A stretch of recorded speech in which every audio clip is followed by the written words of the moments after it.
We are live on Yonkers Voice, and today our guest is Lamont McGriff. Did I say that name right? Yes, correct. Because, you know, my accent sometimes is thick. People don't understand. Now, Lamont is our own next NFL player, we hope.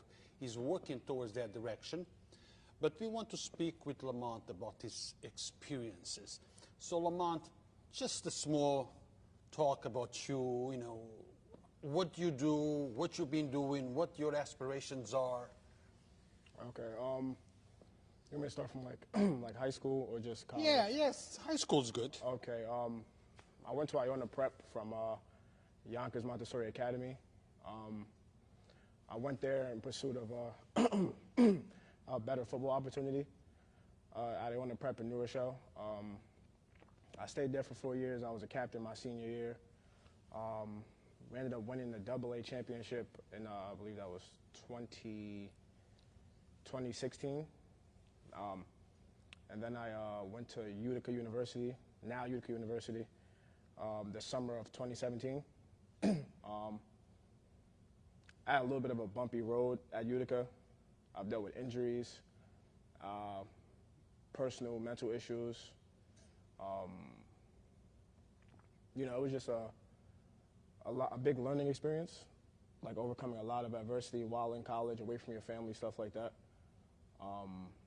So for a while, it was hard to like keep my focus on what I wanted to attain, I wanted to achieve, which is the NFL. But let's not go too much into the story, because then you answer all the questions that I have. I got you. Lamont, in the beginning, did you always wanted to be a football player? Football was always your favorite sport, or was it something else and you moved to football?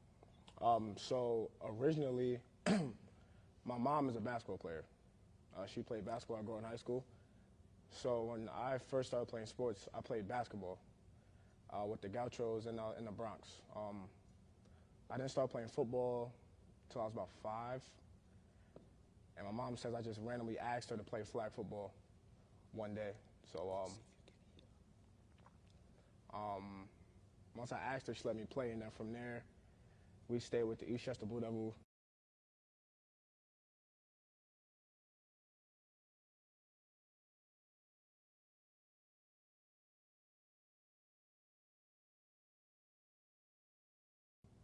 I just felt like I had to pick one to focus more on to be able to play at the next level, which was college at that time.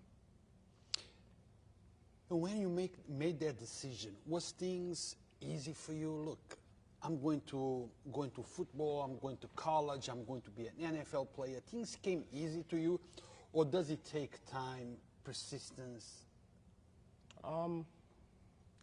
Honestly, at that time, it wasn't that hard for me, because even from the beginning, I always wanted to play in the NFL. Like, I never thought of anything else.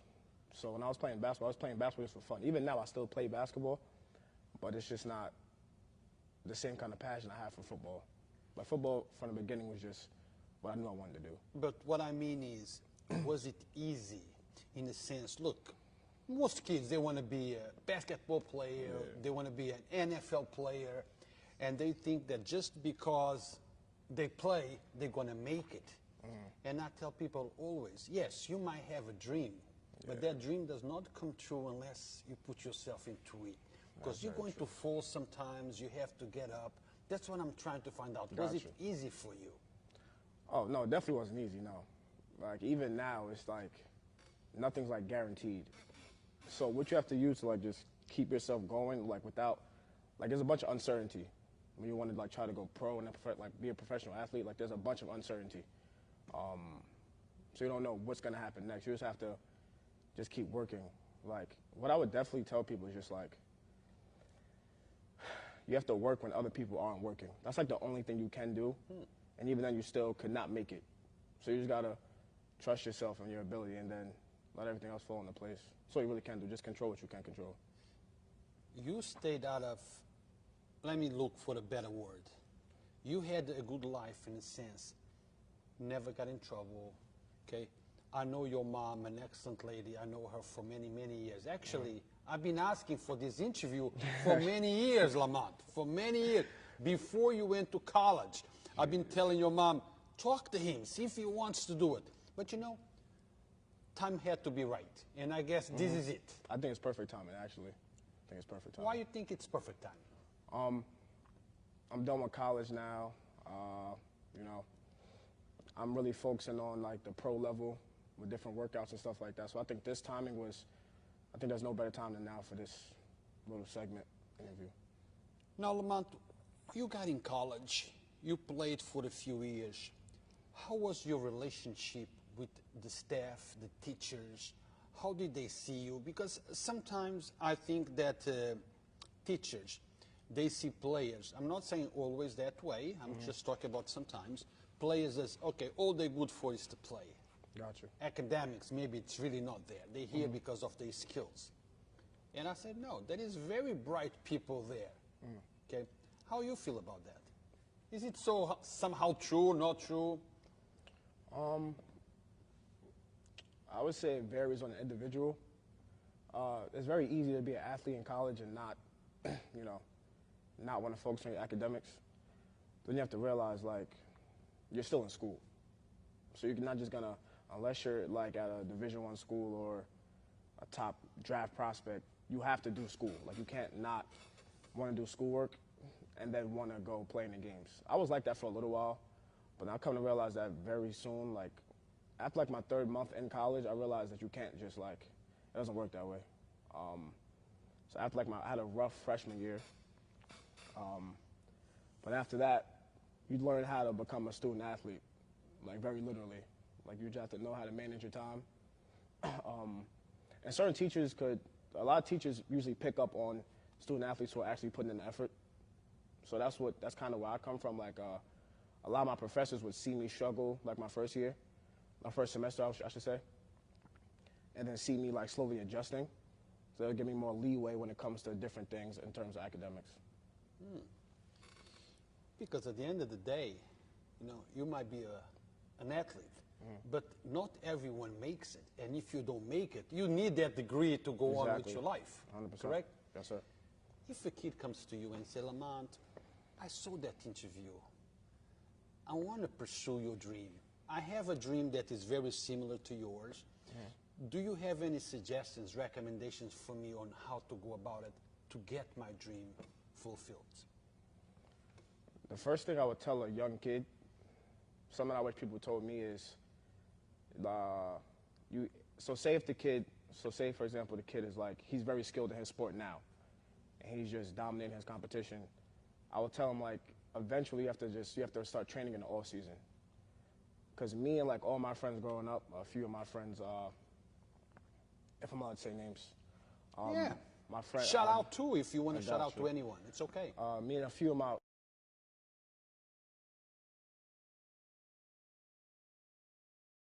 Then we got Claude. This is actually like his clothing line, just to get that out there.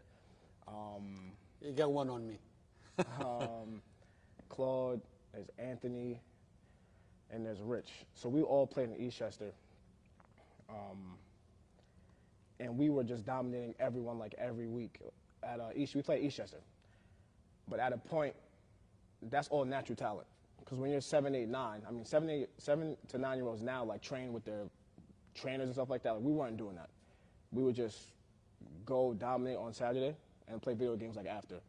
But like once you get to high school, that's what I tell a kid. Like once you get to high school, no matter what division or like what the competition level is, you have to definitely start training when your team's not in season.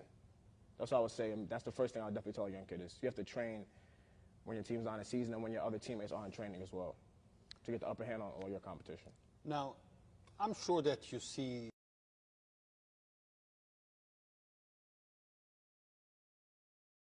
nice dreams. They want to become somebody. Well, they are somebody, but they want to become somebody in life in the sense of a sports figure. They want to join the major league somehow, but they have very bad role models, and they involve with the wrong things, and then they find themselves in trouble.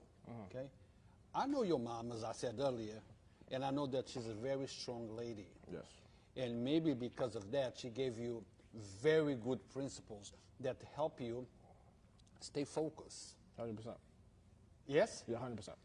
So what do we have to say to the kids and to the parents? Because nowadays we see a lot of young people with kids, you know, but they need to set an example because they are the parents, not a friend. Exactly. So what would you tell them in order to help them guide their kids to a successful life like yours? One thing I would say that'll probably catch people off guard is, one thing my mom instilled in me was just having like good character. So that starts from like holding the door from somebody at like age 6, or learning how to shake someone's hand, or learning how to, you know, project your voice in places like little stuff like that really like made me prepare for like situations like this, or like when I'm meeting different people from different backgrounds at like an Iona prep, or if I'm in Yonkers. You know what I mean, just being well suited for like any social setting is very important actually. Especially if you want to be in front of a camera as your profession, you have to know how to be socially like proper in social settings. Socially prepared. Yes, exactly. Socially prepared. Now, I'm going to say the name of the mom, okay, but there is millions with that first name. Fran, shout out to you for have done a very good job raising your son. Maybe we should have more parents like you. If we did, we would have less troubles than what we have nowadays. But look, not everything in life is roses. Not to you, not to me, not to the guy behind the camera, to no one. Not everything goes the way we want it to go. Sometimes we fall, we have to get up. So let's talk about your challenges. What was the hardest things that maybe said, maybe this is not the right thing for me, but you stayed focused. Let's talk about the challenges. Okay. So I would say my biggest challenge, the very first challenge that I came across in my career, I would say it was in high school, when I got a concussion my second game starting, my junior year. And that sidelined me for about 6 games of my junior year. This was my first year on varsity. So that was definitely an obstacle. At the time, I wasn't really as focused as I am now, so it affected me in terms of missing game time and stuff like that. But when it came to off the field, I didn't really know what to do. Like, it was very hard to find something to do when I wasn't allowed to play football, or couldn't be on my phone as much because I have a concussion. Once I realized that life it felt this stagnant without football, I just knew I had to keep playing football. Like, there's never been a moment where I wasn't playing football and things felt like how they should feel, I would say. And also I got hurt. So mainly it's been injuries. I've only had 3 serious injuries, or 2. My second one came in my sophomore year of college, which was I started getting a bunch of play time. And then I got hurt, I think it was the 3rd game that I was actually allowed to, like, getting playtime in. I got a chest contusion. That was extremely tough because a chest contusion is like a chest bruise, but it like restricts all your movement. Like, it's very, I don't know how to really explain it. It's like, it was like uncomfortable 100% of the time. And that sidelined me for the rest of the season. And that season my team went to go win a bowl game. So, you know, one thing I definitely did, though, with the obstacles, I used it to really, as like motivation. Because as someone who wants to play football, I don't really enjoy watching football from a sideline perspective. Like, it's not something that's very enjoyable for me. So I made sure that, like in the off season, you can't really train to avoid injury, but you can just better equip your body to embrace certain like impacts and stuff like that. So that's mainly what I did. And then a bigger impact on me was like the mental aspect. Like, mentally, I lost focus countless times in college. Like, you know, from my mom, my family, my friends, and not being someone who's like the most social person. Being hurt in upstate New York when you don't know that many people, it's very unsettling. But I never got homesick or anything. It was just, I knew I had to embrace it and just keep going, you know. So that's mainly, like, mental health is very important. Like, I've learned that, I would say, the hard way.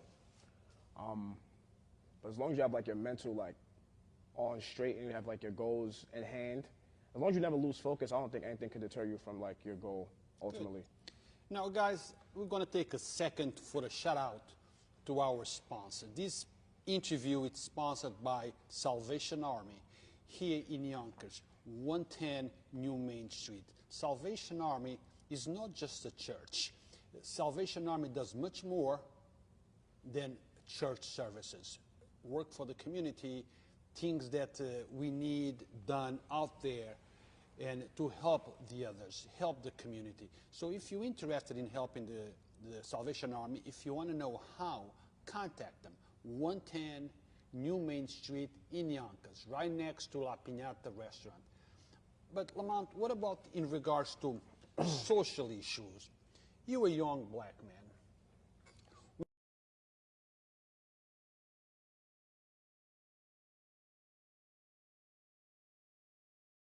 It does happen, okay?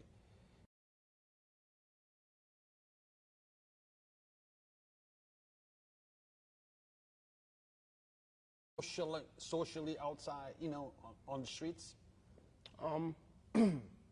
Luckily, I can say I haven't. I've been taught like a bunch of things from my mom as in the terms of ways to avoid confrontation the best I can. So if I do feel like I'm in a situation where that's a possibility, I just avoid it. Like I don't even give it any kind of energy to provoke someone. I try to avoid in general. Like I don't. Sadly, I can't. You don't want to dress a certain way to portray yourself as something else, and then have you be profiled that way. So I just go about avoiding conflict in those ways the best I can. And reluctantly, I haven't experienced that. So let me tell you, your mother must be a great woman. Yes, she is. Okay, she raised a wonderful young man. And what you said, it's so true. You know, I strongly believe that when two tigers fight, one always dies, and the other one always gets hurt, seriously hurt. So sometimes the best way is to avoid the confrontation.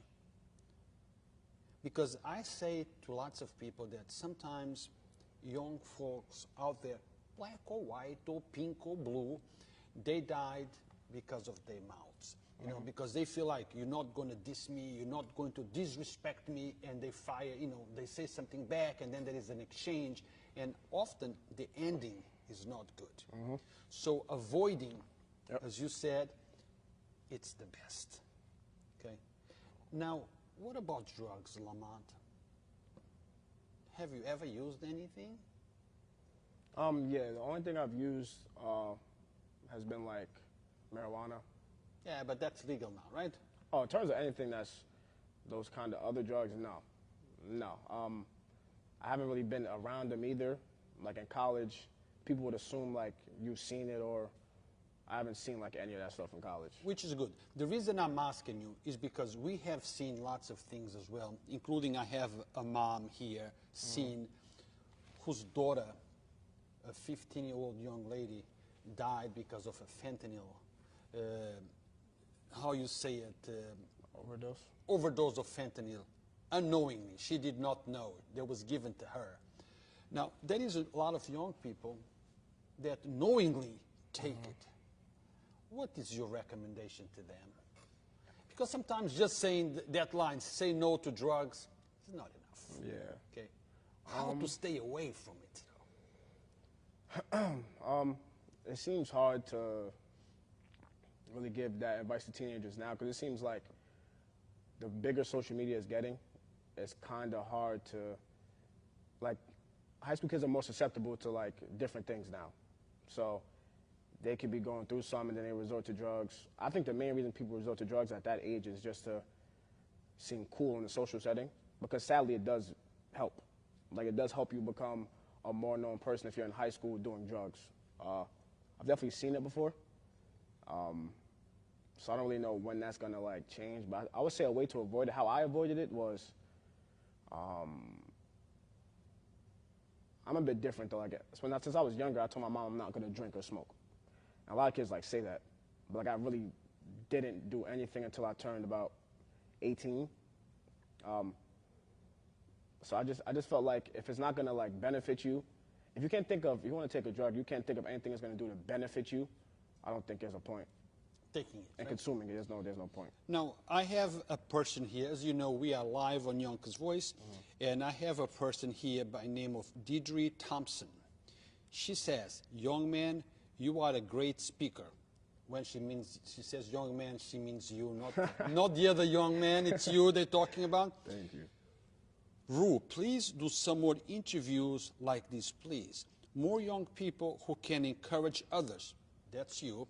And that's one of the reasons why we're here, because I said you can be an inspiration to other young men. We need to put the spotlight on people like you.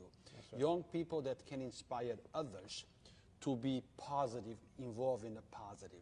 Now, do you think that perhaps your life at early ages, being involved in sports, helps you stay away from the bad influences? Because I tell people all the time, listen, look at the circle of your friends, and you're going to have an idea of the life that your sons might be taking. There is exceptions, but if you get involved in sports, if you spend your time at the PAL, or if you spend your time at the gym, if you spend your time playing whatever sport is of your choice, chances are you're going to stay away from trouble.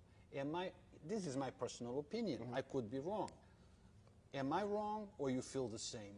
That the way you do your life, the way you do your things, help you stay away from those bad influences? I would say it definitely plays a big part in avoiding bad influences. But I know 100% that in certain kids' situations, even the sports can't help. It just depends. Because you could be a kid who's involved in sports all the time, but those few hours that you are home and you live in like a bad area or something, and your friends aren't on the same path as you, it's kind of unavoidable at that point. At that point, it takes like a lot of willpower, because it's very hard to not follow your friends if they're really close to you, which I think benefited me more than even playing sports. Like every one of my brothers that I named, like none of them have been involved in legal issues or bad drug use. Like definitely like my social circle of my brothers and friends, definitely I would say even play a bigger impact than the sports. But if you don't have that in your friend group per se, I would just say like bury yourself in like your craft and whichever sport you play. So soccer, football, just work on your sport as often as you can. Now, let's give a shout out to your friend that is in the clothing line that did this for you. Let's support each other, because Yes, I sir. tell people all the time, actions, not words. Let's not just say we should support small business, we should support local artists. Let's actually do it. Yes, sir. Do you know if somebody wants to get one of these, where can they get it? You know it by memory? 100%. I was with my cousin. His name is Claude Watford. His father's name is Claude Sr. His mom's name is Natalie. He's actually from Yonkers as well. So if you do want to get like this hat or this sweater, it's Trendsetters on Instagram, and then his personal Instagram is c.hefe, something like that. If you can follow me, and then I'll just Exactly. Or you can go to this broadcast and then Yeah. put the link to it. And 100%. guys, since we talk about supporting his friend, you can also support Yonkers Voice. And one of the ways to do that, there is multiple ways to do it. One of the ways is by sending some stars our way. That's one way. You can also support us by following Yonkers Voice page on Facebook, subscribing to our channel on YouTube, Yonkers Voice, and by telling all of your friends to do the same. Oh, let's not forget Instagram. And the reason why I always ask you guys to subscribe to our channel on YouTube is because occasionally Facebook has technical problems, and if we have to cover a story and they are having technical problems, we will not be able to go live on Facebook.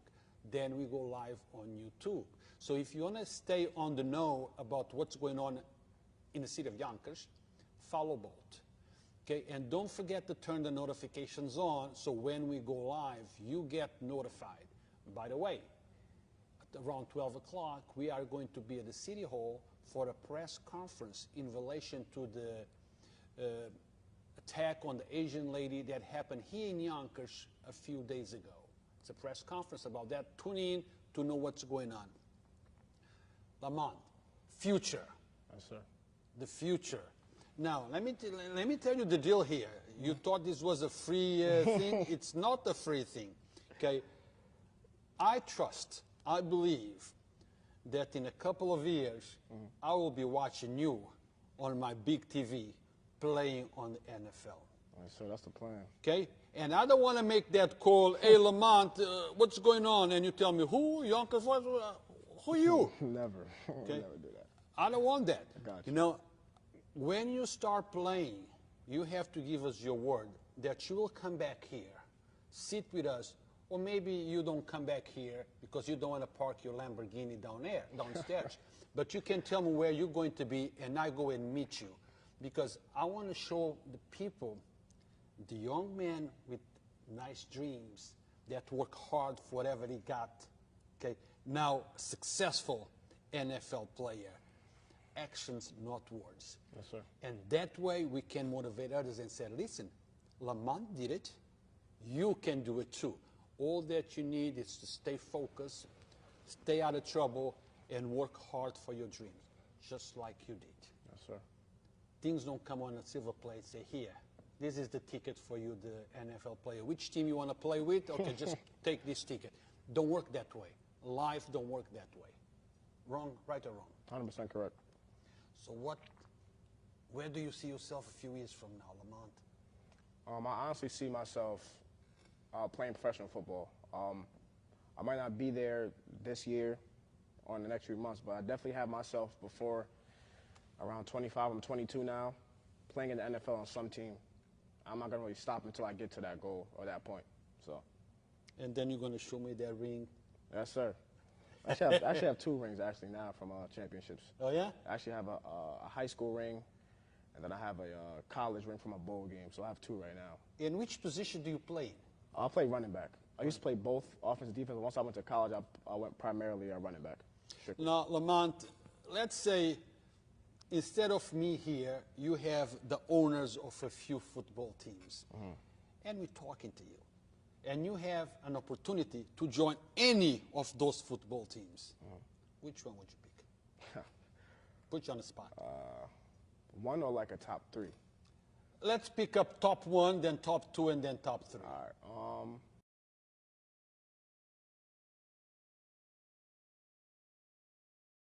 Simply because I want to go to California really bad. Their position group right now is not like the greatest in the NFL, like that, the lower level of the NFL. So if I was to pick anywhere right now, if the 49ers came to me today, I would definitely want to play with them. Don Ellie Saage say congratulations, kid. I'll tell him thank you. Well, tell him thank you. Thank you so much. I appreciate that. Second team?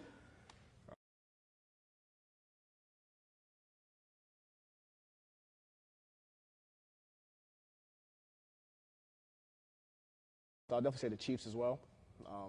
They have a better running back room, but I feel like I would just love to play there as well. And then third, I'll probably say third for like a local team. Local team. So like the Jets, their running back room is not that great. So I'll say the Jets. Lamont, how does that go? If you want to play for the team, what's the process? They call you, they check your record, you go for tryouts. How does, because I want this interview to be something that the young guys out there can learn from. Gotcha. Because a lot of them might say, yeah, I want to play here, but they have no idea what's involved, what's the process to become that NFL player. Got you. So first you have to perform on the field. Like, that's obvious. But how you do that? It's locally, or do you go to a particular tryout and you perform on the field for them to see? Like, let me put it to you this way. If you want to become an actor and you want to take a part in a movie, you go for an audition. Do you go for an audition if you want to play for a particular team? Yeah, okay, so in my situation, I come from a D3 school. So more often than not, D3 players not getting drafted. It's usually like maybe 4 a year, if that. So in my particular situation, I have to participate in different combines and events to then get myself on the radar of like a CFL team or NFL team or arena team. And then say if I get interest from doing these workouts, then the team will call you. If you don't have an agent, I don't have an agent at the moment. So first you have to get an agent. And they'll do most of the communication for you. But if you don't have one in my particular situation, they'll reach out to you, a particular team, and they'll ask you to come in for either an individual workout, but there's also like regional combines, which NFL scouts attend.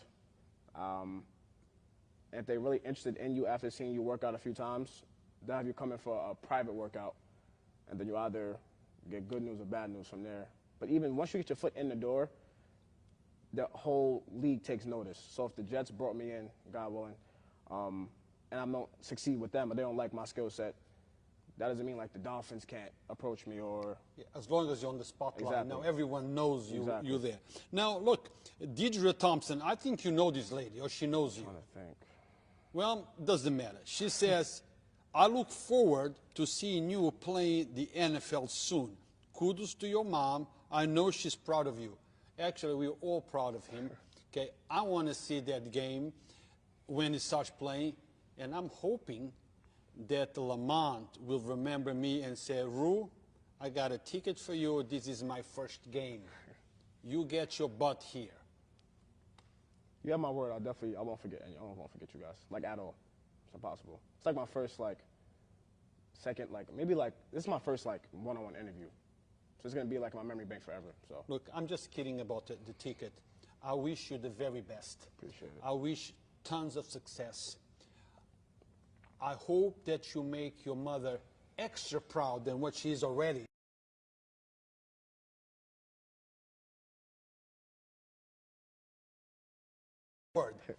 The day that she calls and she tells me, Lamont made it. yeah. He's playing. He was drafted. So stay focused. And guys that are watching this interview, this is a positive interview. We cover lots of stories. Some of the stories are not happy. Some of the stories have very raw images. But those videos go wide. They go viral. Well, I only share those videos once. It's you who share those videos thousands and thousands of times. This is the type of videos that I wish you would share thousands and thousands and thousands of times. Videos that can promote positiveness, videos that can motivate others, but I cannot do that. That's up to you. You're the one that need to share these videos. Ask your friends to share, make it go wild, because whatever's happening out there affects all of us. Drop the negativity.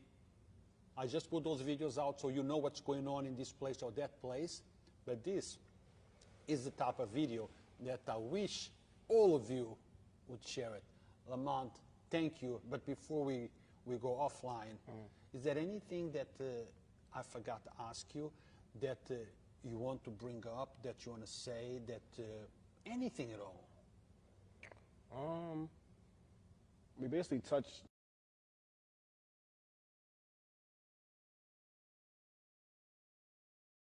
That's a very important aspect of life in general.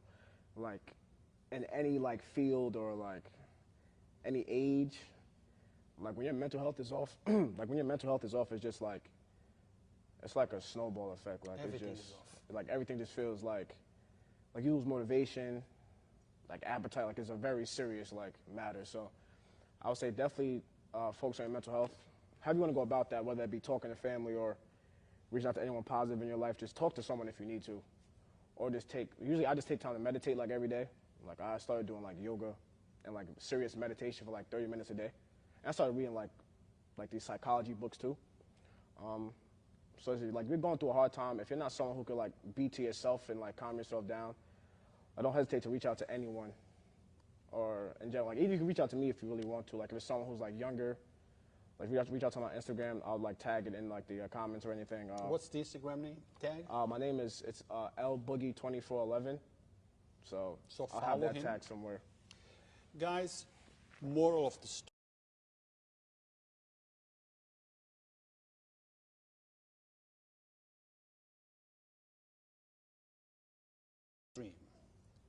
You need to have a plan.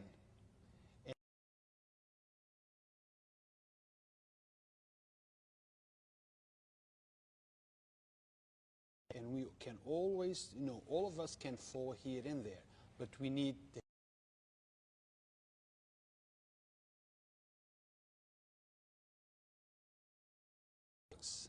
plan and execution. Thank you for watching. Stay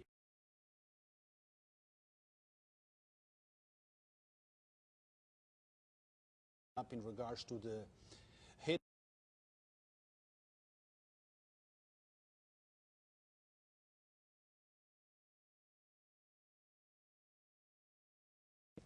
Until next time.